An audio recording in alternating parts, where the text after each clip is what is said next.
He was an undersized afterthought in the 1977 NFL Draft, a defensive tackle who stayed home to play at Temple and became the best draft pick not named Joe Namath in Jets history. He was never known as Broadway Joe, was not the first overall pick of the AFL Draft the way Namath was in 1965, he was Chester Joe out of Pennsylvania and he gave the Jets more bang for their buck than anyone not named Namath, gave them a career that has been unjustly denied a place in the Hall of Fame. The Jets own the third pick in Thursday night's draft, and they will be lucky if likely picks Quinnen Williams, Josh Allen or Ed Oliver turn out to be a Joe Klecko. Klecko, the 144th pick taken in the 6th round, is a stark reminder of the inexact science that will cost jobs and break hearts and drive fan bases mad. No one could have imagined Klecko would become the only player in NFL history to be selected to the Pro Bowl at 3 different positions: defensive end, defensive tackle, and nose tackle. Klecko didn't play football until his senior year of high school. He worked for his uncle, who owned a gas station and a home heating business. Even sparred with Joe Frazier in college. Drove trucks and played for a semi-pro team called the Aston Knights. He chose Temple over Dayton. He had no other offers. Klecko was at his apartment on draft day with his wife Debbie, waiting for the phone to ring. "I was pissed off. The Eagles had said that they were gonna pick me, and they had a pick in the 5th round." Klecko recalled. Walt Michaels, the Jets' new head coach in 1977, was a big reason why the team drafted him. From 1973 to 75, he had been the Eagles' defensive coordinator. When they would have their home games, they would practice right before we would have our games, Klecko said. Walt told me he would watch us play. Klecko decided right then and there he would take it out on the rest of the NFL. "After I hang the phone up, I talked to my wife. I was the kind of guy way back then that if I ever wanted it, I had to take it, because that was life back then. Nobody gave you nothing. And I said to her, I'm gonna make everybody regret that they didn't take me earlier, but the Jets are gonna be happy they did take me. That's the attitude I went into camp with," Klecko said.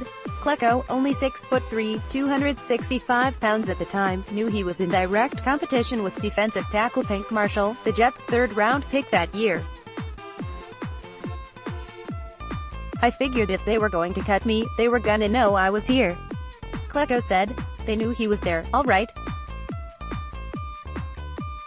Klecko was on the field before practice when he got the word he had dreamed of as a boy, who had posters in his basement of Hall of Fame defensive tackles Merlin Olsen and Bob Lilly. Offensive coordinator John Isaac walked up to me. He goes, "Hey, congratulations, Joe. I really didn't expect it from him at all." And I said to him, "For what? You made the team," said Isaac, the father of the future Jets general manager of the same name. I'm like, "Oh really? I didn't want to act like a giddy little kid. It was pretty fantastic," Klecko said.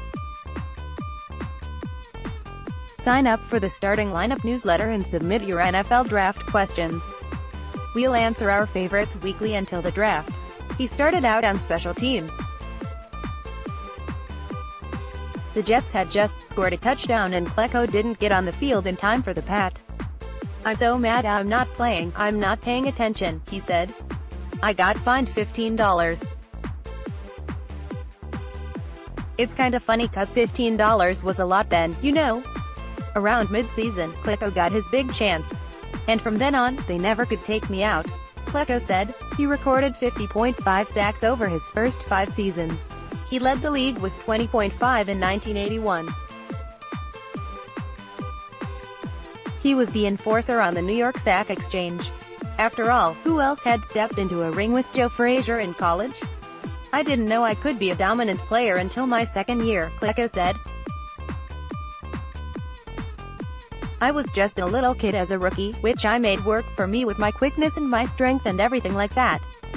But in my 2nd year I started to learn. My days of boxing really helped a lot with my hands." He became a 285-pound force of nature, a feared combination of speed and power. He loved playing nose tackle. I loved the way, defensive coordinator, Bud Carson let me play it, Klecko said. Nobody ever plays it like I played it. Joe Green played it in a 4-man line. I played it in a 3-man line. I had to take care of both the gaps. I used to give centers fits because they had no idea where I was gonna be. I didn't play with my strength as much as my quickness, but my strength came into play when I had guys off balance. I just would run him over. But in Week 2 at New England in 1982, Klecko ruptured his patella tendon.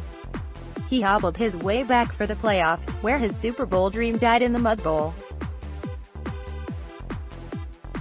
He was an all-pro nose tackle in 1985. People always ask me that one question, what was the highlight of your career? Klecko said. And the highlight of my career was playing in the NFL. Klecko is no longer eligible as a modern-day candidate for the Hall of Fame.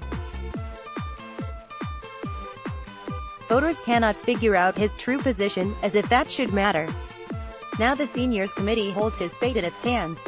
I don't have a bit of animosity against anybody or anything, Klecko said. That's the pièce de resistance, that's the end of the rainbow, that's everything you ever want. I don't have over-the-top credentials, but I was the kind of guy his team relied on.